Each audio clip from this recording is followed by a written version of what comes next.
It's not rope cinching your wrists, but silk, a costly, calculated choice, because silk leaves no evidence of the struggle. You are kneeling on damp stone in a chamber thick with the scent of lamp oil and terror. The floor has a sheen, but it isn't from water, it's from something else entirely. A substance your mind refuses to name. Before you stand 3 doors. From behind the first, you can hear the sound of women crying. Their sorrow is a soft, rhythmic chant, almost like a prayer. The second door offers only a void, a silence so profound it feels like you are drowning in it. And from the third, there is laughter, the gentle chime of wine glasses, and voices discussing poetry in an Arabic that is mostly foreign to your ears. Your name is Catherine. You are 23 years of age. Just 3 months ago, you watched your father die, clutching a contract he believed was your salvation. It was not. Now, a man dressed in an immaculate robe moves down the line of women beside you, posing questions in tongues both familiar and strange. His tone is unnervingly calm, almost medical. He is not choosing servants. He is cataloguing assets. One of these doors will decide if you live to see another decade. Another conceals a fate that will make you pray for death. And the most terrifying one is not the one echoing with sobs. Before this tale concludes, you will learn the secrets behind all 3 doors. You will grasp why. A full 12 years from this moment, Catherine will stand before a sultan, speaking words that ought to have been her death sentence, and you will discover a truth most people never learn about the dark history of empires. The most brutal systems are not the work of monsters. They are crafted by ordinary men who have persuaded themselves that their actions are entirely rational. Damascus, the year 1260. The age of the Crusades is drawing to a close, but for the women left in its wake, something far worse is only just beginning. A mere 6 hours before she faced those doors, Catherine's father made a fatal miscalculation. He was a merchant, and a very good one at that. He was the kind of man who understood that survival in Acre, one of the final Crusader bastions on the coast, required alliances that transcended the lines of war. He possessed contracts with Mamluk dignitaries, correspondence secured with wax and official seals, and promises penned in both Arabic and Latin. All of it assured safe conduct for his family and his merchandise. He trusted that ink on parchment could halt a sword. He was tragically mistaken. When the Mamluk forces smashed through the city gates in the spring of 1260, those precious contracts vanished, like ink washed away by a flood. His meticulously crafted agreements were utterly worthless to the soldiers swarming the streets. The very letters he held as proof of his protection were reduced to tinder for their fires. Catherine's father perished in his own courtyard, the Sultan's seal still clutched in his hand. In the ensuing pandemonium, Catherine and her mother were violently separated, dragged away by different captors in different directions. Catherine shrieked her mother's name until her throat was raw and her voice was gone. It was the last time she would ever see her. She would never know if her mother survived that first week, that first day, or even that first hour, a forgotten detail in a chapter of dark history. 3 months later, Catherine found herself in that subterranean chamber with 17 other women, all of them pressed against the cold limestone. All of them, Christian, all taken prisoner in the same military campaign that wiped Acre off the map. And they were all waiting for a man named Amir Tashamor to determine their destiny. Tashamor emerged from the central doorway, unarmed. He was dressed in the simple robes of a royal administrator, yet the reverence the guards paid him betrayed his immense authority. His official title within the Mamluk bureaucracy translated, approximately, to integration specialist. Integration. That single word appears in the official ledgers with an unsettling regularity. It has a clinical, almost compassionate ring to it, as if it meant helping displaced people adapt to a new culture. But this is what it truly signified. The Mamluks, from their own time in bondage, had learned a terrible lesson that most conquerors fail to comprehend. They understood that human beings are fundamentally pliable, given the correct mixture of time, isolation, and complete control of one's environment. You can methodically dismantle an identity and construct a new one in its place. This was the engine of their dark history. They understood this intimately because it had been done to them. Every sultan, every emir, and every commander who forged the medieval Middle East. Each had begun as a slave, a boy taken from the Turkic tribes of Central Asia or the Circassian communities in the Caucasus, purchased in childhood and converted to Islam. They were trained with ruthless precision in the arts of war and administration, becoming elite warriors by their 20s and commanding entire armies by their 30s. And when the Ayyubid dynasty finally crumbled in 1250, it was a Mamluk, a man who was once a slave, who seized the throne of Egypt. This established a profound paradox at the core of their society, a central pillar of their dark history. The ruling class was composed entirely of men who had been systematically remade through bondage. To them, this was not a tragedy, but a proven methodology. If young boys could be forged into perfect warriors, then entire captured populations could be reshaped. They could be converted into whatever the state demanded, and the state's demands were vast: soldiers, servants, artisans, and laborers. It also required administrators and women who could fulfill certain functions that free women of a similar status were unable or unwilling to provide. So they erected an infrastructure to process thousands of human beings annually, with 7 major facilities operating in Damascus alone. They followed standardized procedures: medical examinations within 24 hours of arrival, followed by classification based on age, origin, physical state, and assessed potential. Meticulous records tracked each individual through the system, where mortality rates were calculated and productivity was precisely measured. The Mamluks applied the same cold, systematic logic to human acquisition as they did to military logistics, a grim testament to their operational efficiency. Tashmor was just one administrator in this immense apparatus, yet his next decision would dictate the entire course of Catherine's life for the subsequent 12 years. 12 years, hold on to that number, because at the end of that long period, Catherine would accomplish something truly unprecedented. She would stand before Sultan Kalawan himself during a public audience, a formal setting where women from the harem quarters never dared to speak unless directly addressed. And there, she would utter words that should have earned her an immediate execution, words no enslaved woman had ever dared to speak in public before. Instead, those very words would secure her freedom. But we are not at that moment yet. We are still in the subterranean chamber, watching Tashmor stride past Catherine without a glance. He stops before a younger girl, perhaps 16 years old, with Armenian features and terrified eyes, and speaks to her in Arabic. She fails to understand. He repeats the question in Armenian, and the color drains from her face as she frantically shakes her head. He gives a subtle nod to a guard. The girl is led towards the door on the left, door number 1. As it opens, Catherine catches a brief glimpse of sunlight and a courtyard. There, dozens of women sit in silent rows with heads bowed, while men in official robes inspect them with the practiced efficiency of merchants evaluating breeding stock. The door swings shut. Tashmor continues his inspection down the line, his selections adhering to a clear, cold pattern. Age is a factor, origin is a factor, and physical condition is paramount. But he is evaluating something else entirely. He assesses something less tangible, posing a unique question to each woman in her native tongue. The question changes, but the underlying test is always the same. He is measuring their capacity for total transformation. This chilling philosophy held that given enough time and absolute control over one's environment, human identity is far more malleable than most are willing to admit. Before we step through that first door with her, please do me one small favor. If this story resonates with you, if you agree these women deserve to be remembered, then hit the like button and subscribe. It is the only way narratives like this one can reach a wider audience. Now, let's discover what awaited behind door 1. Catherine had not been broken, not yet, but the system was an expert in breaking people without leaving a mark, a methodology perfected throughout their dark history of erasing an identity to build a new compliance. They knew how to maximize the economic return from a person while maintaining absolute social control, using techniques refined over decades of practice. As door 1 opened, again and again, one by one, women were led through the door, vanishing from sight. Catherine observed, her mind racing, desperately trying to decipher the logic behind Tashmor's choices. And then, he stood before her.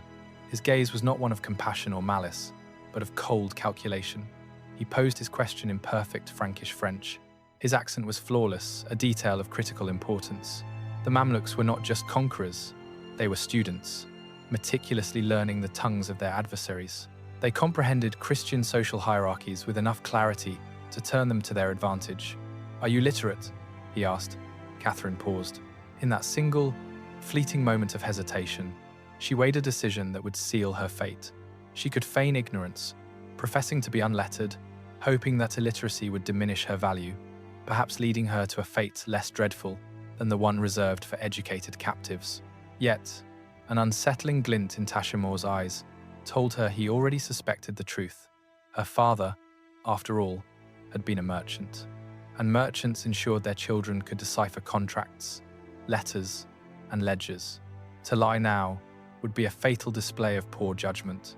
Yes, she answered clearly, French and Latin, and some Arabic. Tashamore's stoic expression remained unchanged, but a subtle shift in his posture betrayed his interest. He signaled a guard, who presented a wax-covered wooden tablet inscribed with a line of Arabic script. "Read this," he commanded. Catherine focused on the elegant, classical script. It was a verse from a piece of religious poetry. She recited it aloud, her pronunciation hesitant but clear enough to be understood. Tashamore retrieved the tablet from her, made a quick notation on his parchment, and moved on to the next woman in line without another word. Catherine was completely unaware, but she had just passed the test for door number 3, bypassing the left door that led to the courtyard and distribution among military households as common domestic help, and avoiding the center door, which opened directly onto the infamous Damascus slave market. Door number 3 led to a far different world, a place reserved for women with education, linguistic talents, and other specific skills, making them suitable for what the official records euphemistically called administrative household placement, a term that concealed a grim chapter of the empire's dark history.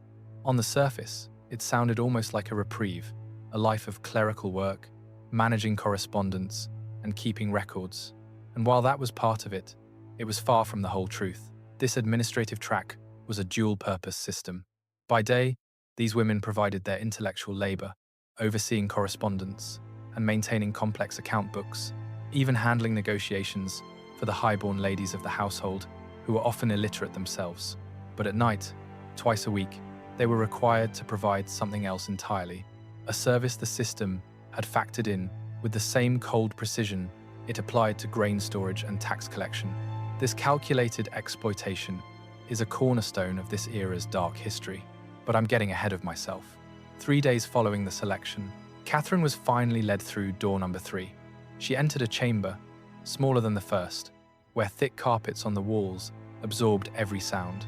Inside, 5 other women were waiting. Each had been chosen by the same exacting criteria: educated, multilingual, and young enough to be molded. An older woman then entered the room. Her name was Sophia, and 20 years prior, she had stood in the very same position as Catherine. She too was a product of this dark history, captured in a raid on Armenian lands, processed by this merciless system, and trained in the exact same manner. She was a survivor, and now, her role was to teach others how to endure. Over the next 60 days, Sophia's curriculum was one of systematic erasure followed by systematic reconstruction. The first week was dedicated to language, not learning Arabic, as Catherine already knew a little, but unlearning every turn of phrase that betrayed her Christian origins. Certain expressions were to be completely purged from their vocabulary. Any reference to Christian prayer, any appeal to the saints, and even the casual, thoughtless invocations common among Christians. God willing was permissible. Christ preserve us was strictly forbidden. Sophia meticulously monitored their every conversation, issuing constant corrections until all linguistic traces of their former faith were completely erased from their speech. The second week focused on body memory, the way one moves, the way one holds oneself, as Christian women carried themselves distinctly differently than Muslim women of a similar social standing. These distinctions were subtle, yet glaringly obvious to a trained eye. The posture, the slightest gesture, the manner in which one lowered their eyes, or neglected to. This transformation demanded a complete reconstruction of physical habits from the ground up, a process they drilled for hours each day. They practiced walking, sitting, standing, and reacting to commands, with the brutally methodical repetition designed to force the body to unlearn its old patterns so that new, acceptable ones could be ingrained. The third week introduced household management, not the menial tasks of cooking or cleaning reserved for lower status captives. Administrative placement involved overseeing other servants, meticulously keeping account books, and managing all correspondence on behalf of the household's women, who were often not literate themselves. Catherine's literacy thus became her most valuable asset, as she mastered the precise formats of Mamluk administrative records, the correct forms of address, and the complex hierarchies governing every single interaction. The fourth week, however, unveiled the most difficult lessons of all. These were transformations of the soul, which could not be rehearsed but only explained and braced for, delving into the empire's dark history, as Sophia spoke with chilling, clinical precision. She detailed the expectations within the household where Catherine was to be placed, and the kind of access male family members would possess. She outlined the required responses and the absolute, unquestioning necessity of compliance, framing it not as a moral directive, but as a cold strategy for survival. "Resistance is a waste," Sophia stated, her voice utterly devoid of emotion. "The household has made an investment in your purchase and training. To resist is to damage that investment, and damaged investments are simply discarded." Catherine recalled the markets she had witnessed in her first week in Damascus, a brief tour that was less an orientation and more a stark object lesson in the lower-tier markets, where damaged goods were sold cheaply. Women whose defiance had branded them as untrainable, women whose physical scars rendered them fit only for the most grueling labor, women who would be worked until they expired, a process that typically lasted between 2 and 5 years. This grim reality was part of the dark history administrators, tracked with the same precision as grain harvests. The message was brutally clear: submit to this transformation, or be transformed into something far, far worse. By the 8th week, Catherine could scarcely recognize her own reflection. She moved differently, she spoke differently, and she even thought differently. The relentless reinforcement had forged new neural pathways that felt disturbingly natural. Catching her reflection in the polished bronze mirror of the training chamber, she no longer saw herself, but a woman who could easily pass as having been born into a Mamluk administrative household, someone who truly belonged. This was the ultimate objective, not mere compliance, but a complete, internalized shift of her very identity. The Mamluks had mastered a psychological principle that would not be formally articulated by modern science for many centuries. They knew that, with enough time and absolute control of one's environment, human identity is far more pliable than most could ever imagine. Catherine hadn't been broken, she had been meticulously rebuilt. The 9th week brought her official placement in the household of Amir Kalawan, a residence that occupied an entire city block in Damascus. Kalawan was destined to become Sultan, though in the year 1260, he was but one of Sultan Baybarz's most trusted commanders. His household was a testament to his rising status, comprised of 37 soldiers, 18 administrative staff, 43 domestic servants, and 11 women in the harem. Each individual held a specific rank and function within the complex household hierarchy. Catherine was delivered in a closed sedan chair, escorted by Sophia and 2 guards.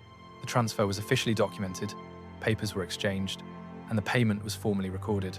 She had cost Kalawan a total of 600 dirhams, a considerable sum that accurately reflected her assessed value as an educated, trilingual woman trained in administrative household management. Such an investment, of course, came with significant expectations.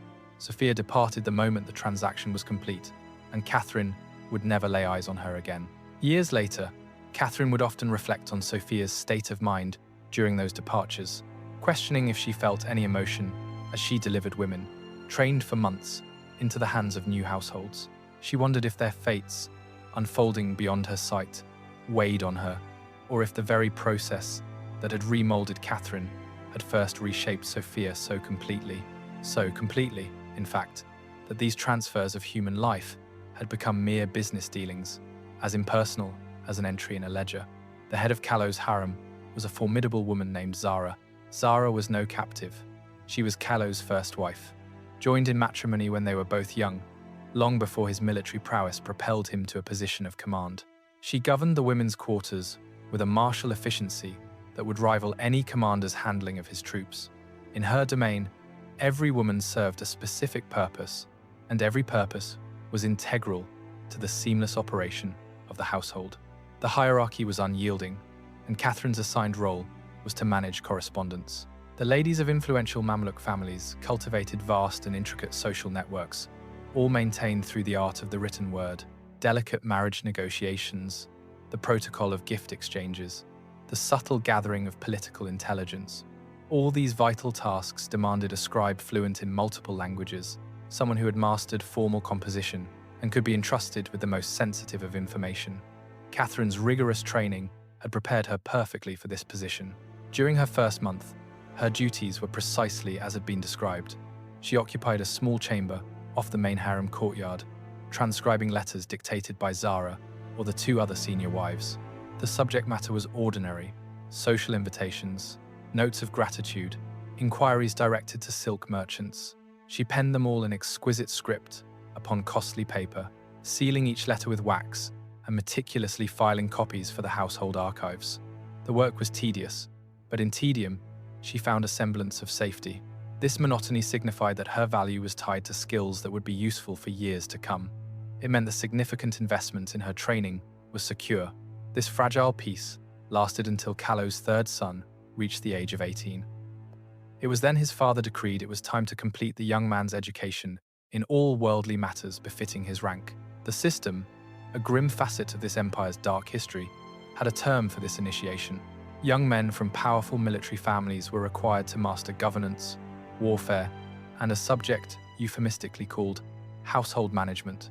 This household management encompassed a carnal knowledge that could never be gained from wives of equal social standing.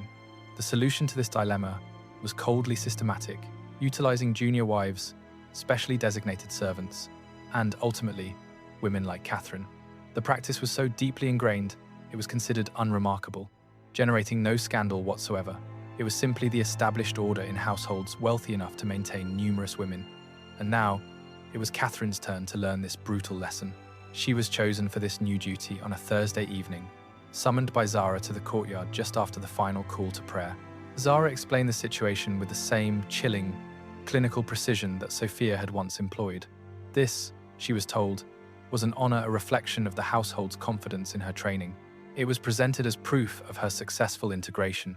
Any resistance, however, would signify a failure in her conditioning and would lead to reassignment, a term she knew meant the degradation of the lower markets. What followed over the next 3 years was etched into Catherine's memory as a relentless system. Kalawan's son visited her quarters twice a week, adhering to a rigid schedule. These encounters were scripted, following the precise patterns that had been drilled into her during training. She was to be compliant, yet never enthusiastic, responsive, but never taking the lead, physically present, but emotionally absent. This profound disconnection was, in fact, the entire point. These were not relationships in any sense of the word. They were cold, educational procedures. To endure, Catherine began to master the techniques of dissociation, techniques that women in her position had perfected for generations, a grim inheritance from a long, dark history.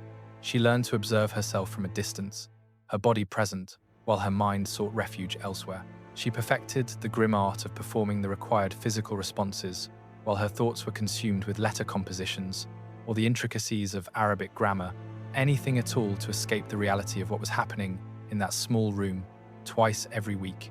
And the Mamluks, in their cruel wisdom, had calculated this as well. They understood that women in these circumstances required psychological escape routes to survive. They did not merely permit this dissociation, they actively encouraged it. A woman who could sever the connection between her mind and body was considered more durable, more sustainable, a superior long-term investment, a testament to the brutal logic of their empire's dark history. The brutal calculus of the system favored women who could endure indefinitely, as those who broke quickly were merely seen as failed investments needing replacement. In this environment, she honed her skills to an extraordinary degree. Her calligraphy became renowned throughout Damascus, and she could compose with equal fluency in 4 different languages. She navigated sensitive negotiations for marriage alliances with a diplomatic finesse that earned the admiration of even Zara, causing her perceived value to escalate with each passing year. Then, twice each week, under the cover of night, she would report to the small, private room to perform the other function for which she had been purchased. This chilling duality was a cornerstone of the system, a piece of the empire's dark history working exactly as intended, where women, providing multiple forms of value, represented the optimal return on investment. By day, Catherine was an esteemed correspondence clerk and a valuable educational resource, her literacy making her indispensable during daylight hours. By night, her carefully controlled availability made her just as useful during designated evening hours. From the cold perspective of household management, she was a resounding success story, of their acquisition and training process. From Catherine's, she was simply surviving, month by grueling month. Over the years, she learned to stop counting the days, an act that made time feel agonizingly endless. Instead, she began to measure her life by external events. She marked time by the year Kalawan became Sultan in 1279, by the day his son married and no longer required her tutelage, and by the moment she was assigned to train a newly acquired Armenian girl. The task was correspondence management, but this final assignment shattered something within her that 3 years of systematic subjugation had failed to even touch. As she looked at the Armenian girl, so recently processed through the cruel transformation system, she saw her own past horribly reflected in the young woman's terrified eyes. In that moment, Catherine realized she had become Sophia. She was now the instructor, the very instrument that would condition the next acquisition. Her role would be to make the girl accept what she herself had been forced to accept, to explain with cold, clinical precision the functions the girl would soon be forced to perform. She knew she could not do it. The household abided by a tradition, one whose public face concealed a much more complex and often dark history, allowing senior members to petition the Sultan directly during his weekly public audiences. It was a carefully managed practice of legitimization, a way for the ruling Mamluks to project accessibility while wielding absolute power, and most petitions were predictably mundane. Tax disputes, inheritance claims, and commercial disagreements were all heard, swiftly decided upon, and meticulously recorded. As part of her administrative duties, Catherine was a fixture at these audiences, quietly taking notes on the petitions for the household's official records. She had performed this task dozens of times, utterly unnoticed by those around her. She was no more significant than a piece of furniture in the grand hall. She was just another cog in the vast, impersonal administrative apparatus that kept the Mamluk state running. But on the 3rd day of October in the year 1284, during a brief pause in the proceedings, Catherine rose to her feet and spoke directly to Sultan Kalawan. A stunned silence fell over the chamber. Women did not speak at public audiences. They were never to speak unless specifically called upon, and certainly not women from the sequestered sections of households, and absolutely never about their own personal situations. The breach of protocol was so profound, so utterly shocking, that the guards were too stunned to immediately silence her. Catherine began to speak in flawless Arabic. She had rehearsed this speech for weeks. "I petition for manumission," she declared, "on the grounds that I have served the Emir's household with distinction for 12 years. I have provided valued services, including the training of new staff, and have performed all required duties without resistance or complaint. I hereby request a transfer to the status of a freed servant, with continued employment in the correspondence office." The petition, as she presented it, was legally sound.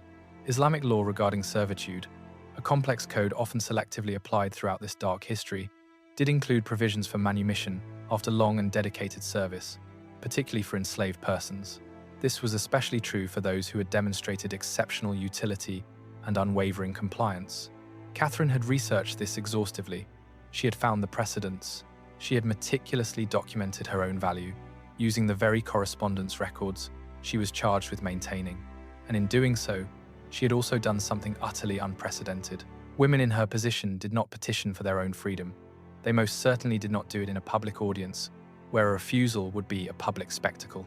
This would force Kalawan to publicly justify why a woman, who asserted 12 years of faithful service, was unworthy of consideration. Her calculation was precise, the setting was strategic, and the legal foundation was impeccable. Catherine had masterfully applied everything she had absorbed about Mamluk administration, Islamic law, and the intricate hierarchies of the household to forge a petition that was nearly impossible to deny without appearing tyrannical. Kalawan fixed his gaze on her for a long, silent moment, his expression a complete mask, before turning to his chief Qadi, the Islamic judge, who served as his counsel on legal affairs. "Is this petition legally sound?" he inquired. The Qadi meticulously reviewed the precedents Catherine had cited, cross-referencing them with his own extensive records. At last, he nodded. "The petition holds, my lord. Manumission following faithful service is stipulated by law, and the petitioner has provided documentation of her service. The household has profited from her labor. All legal requirements have been met." And yet, Kalawan could have simply refused. Sultanic authority could override legal formalities whenever it suited, but a refusal would carry consequences. It would imply that loyal service was worthless, that the very legal structures he professed to champion were hollow, and that the Mamluk state, ostensibly built on systematic transformation and earned merit, did not in fact reward merit at all. He granted the petition. Catherine was declared a free woman that very afternoon. The official papers were drafted, and the Sultan's seal was affixed. She was then transferred to paid employment within the correspondence office, earning a salary of 12 dirhams per month. They assigned her a small chamber in the administrative wing of the compound. While she was no longer classified as property, the price of this freedom was everything else she had ever known. Returning to Acre was an impossibility. The Frankish territories had been wiped from the map. Her family was either dead or scattered to the winds. She possessed no community beyond the Mamluk system that had consumed her for over a decade. This grim reality is a hallmark of the dark history of empires that erase a person's past. She had no identity, save for the one forged during those grueling 60 days of training. Her freedom was a mere technicality. It meant only that she was no longer a commodity to be sold. She continued to reside in the same household, perform the same duties, and exist entirely within the confines of the structure that had first acquired and then remade her. But she had made a choice, and that mattered. The petition was her own decision, the words were her own composition, and the outcome was a direct result of her actions. After 12 years of having every moment of her life dictated, every task assigned, and every response demanded, she had finally exercised her own will. The victory was infinitesimal, yet it was real, and the Armenian girl she had refused to train was swiftly transferred to another household where someone else would complete the brutal process Catherine had begun. This fact haunted her more than any cruelty she herself had endured. The girl's reassignment was a direct result of Catherine's failure to perform her instructional duties. But had this led to a better fate for her, or a worse one? Catherine would never have the answer. That uncertainty became its own form of punishment, a constant reminder that even her singular act of rebellion had consequences that spiraled beyond her control. Such are the cruel paradoxes of this dark history. But she had made a choice, and sometimes, within systems engineered to eradicate choice, the smallest act of defiance is a victory in itself. Before we uncover what became of the thousands of other women who passed through those same 3 doors, women whose stories traced vastly different paths through the exact same systematic horror, I need you to grasp a fundamental truth. These women were real. Their names are etched in administrative documents, court records, and household ledgers, primary sources that later historians frequently chose to de-emphasize, or sometimes chose to ignore entirely. This forgotten chapter is a crucial part of our shared dark history. If you believe their stories must be remembered, not sanitized or romanticized, and not reduced to sterile, comfortable abstractions, then subscribe to this channel right now. Every single subscription is a declaration that historical truth matters far more than historical comfort. Comment Catherine below if her story resonated with you. Now, let us continue. Catherine of Acre died in Damascus in the year 1315. She was 63 years of age. She would never see Acre again, never be reunited with her family, forever trapped within the identity forged during those 60 grueling days of indoctrination. Yet, she empowered young women with literacy, passing on knowledge that might have otherwise vanished, and she lived a life of immense dignity on the most modest of means. Her story, a poignant chapter in this empire's dark history, is not one of simple tragedy or mere survival. The system shattered her in countless ways, yet it also paradoxically forged her into someone capable of navigating its treacherous currents and ultimately slipping from its absolute grasp. Both of these truths exist at the very same time. Her name endured as a single line of ink in a household ledger, a simple record of her freedom in 1284. The survival of that ledger was pure chance, a volume stored away in a forgotten archive, only to be rediscovered by a researcher in 1953. For most women who passed through that Damascus processing center, there is no record at all. Their names were never inscribed, their stories were never told, but Catherine's, against all odds, was. The most brutal systems are not constructed by monsters. They are built by ordinary people, each willing to perform their designated function without ever facing the cumulative horror they helped to create. This chilling aspect of our dark history did not die with the Mamluk sultanates. It remains a latent potential within human societies. Whenever they fuse organizational competence with moral apathy and institutional power, we must remember their names, remember the terrible power of systems when good people choose to look away, and remember that sometimes the smallest act of defiance, a petition uttered in a quiet room, is the only victory that truly endures.